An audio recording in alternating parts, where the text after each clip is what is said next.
Okay, so for those of you who don't know, I used to be a taxi driver. And if you heard my other story about working at Artie's Taxi, I worked at a lot of really shitty cab companies. The first company I drove for, Orange and White Taxi, I actually made a lot of money. I made something like $3,400 working only 4 days a week. I did pretty well.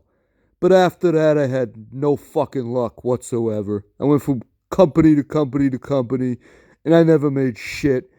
And that includes this one company I drove for, All Island Taxi. They're basically the biggest cab company in Nassau County on Long Island. Unfortunately, because they sucked. I mean, from the dirty fucking shitty cars that always break down all the time, the nasty dispatchers, cheap, greedy owner that didn't give a fuck, this dickhead named Larry Blessinger. Now, the difference between the cars at Orange and White and this place is that Orange and White, they really cared about their cabs. They would maintain the shit out of these taxis. They were always coming in and out of the shop, making sure they were in good condition. They didn't break down. I never ever had a cab break down at Orange and White. At this shithole, I had them break down and run out of gas on a regular basis because the gas gauges were broken. They did this stupid bullshit where when you gassed up the car after your shift, you only had to leave it at a quarter tank for the next driver, as opposed to a full tank at Orange and White. And I ran out of gas all the time because that quarter tank that the last guy left you is probably more like an eighth of a tank. It could say half a tank could be empty and you have no idea, right? So this one night, I'm driving in Island Park, which was especially terrible. Island Park was probably the worst place I drove at all Island. I drove at different cab stands, different towns that they had. And I go to pick up this Jamaican lady in Long Beach who's got to go to the airport. And she's got like 7 or 8 fucking kids with her, right? They had me drive in a van, like one of these 15-passenger taxi vans. She's got to go to JFK Airport. And I mentioned the gas mileage, how some of these cars got literally 2 to 3 miles to the gallon. That is not a joke. Yeah. And I wanted to see what the gas mileage really was. So I decided to go buy a gas can. And I fill it up with gasoline. And I put it in the back of the van. And I'm like, okay, I'm going to drive around till I run out of gas. And then I'm going to simply pull over and fill it up with the gas can. But I'll get an exact gas mileage reading. So I pick up this Jamaican lady and her 8 kids. And we start driving. And I made the mistake of telling this lady about this little experiment I was doing. I actually told her, "Oh, ma'am, I'm doing an experiment. I'm sorry if we run out of gas. My apologies." And we start driving, and we get about 3 blocks from this lady's house. And of course, I run out of gas, and the car sputters to the side of the road. And this lady starts freaking out, right? Because she's trying to get to the airport and catch a flight.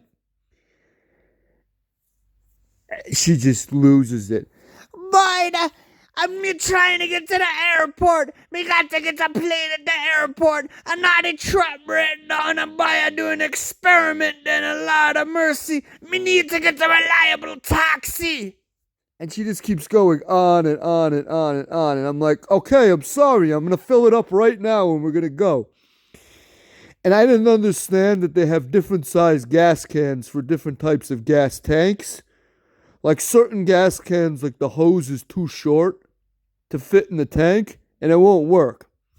Well, the gas can I bought, too short. And I figured, okay, well, if it won't reach, I can just carefully pour the gas into the tank. No, that didn't fucking work either. Like 90% of the gas ended up on the pavement instead of the tank. And this lady's just continuing to go nuts. But I experimented, he tried me down and me missed the plane them and Lord of mercy, me need a reliable taxi. And then finally, like, I can't take this anymore, right?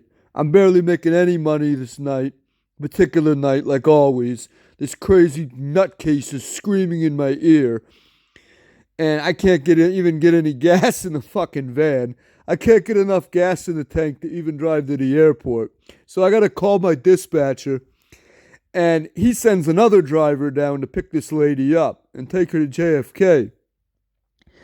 And she just starts screaming at him, like, and he's like, "Who the fuck are you? What did I do?"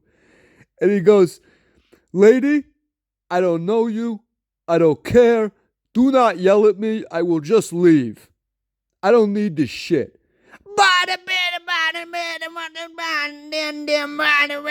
And he's just like, "Okay, goodbye. Have a nice night." And he gets in his car and takes off. And then the dispatcher has to send another driver out to pick her up. And then finally, she realizes like she's about to be walking to the airport if she doesn't shut the fuck up. So this guy she decides to be nice to. And somehow they manage to put all of her luggage, her and her 8 kids' luggage, in the back of this car. And they all take off. And after that, I immediately went to the cab office and said, "Yeah, I fucking quit." And that was the last night I ever drove in Island Park. God, that was awful. Ugh. But, yeah, I guess I learned my lesson that night, though. Don't ever tell a passenger you're doing experiments with the cab. Because when the experiment goes wrong, they tend not to like it. Yeah.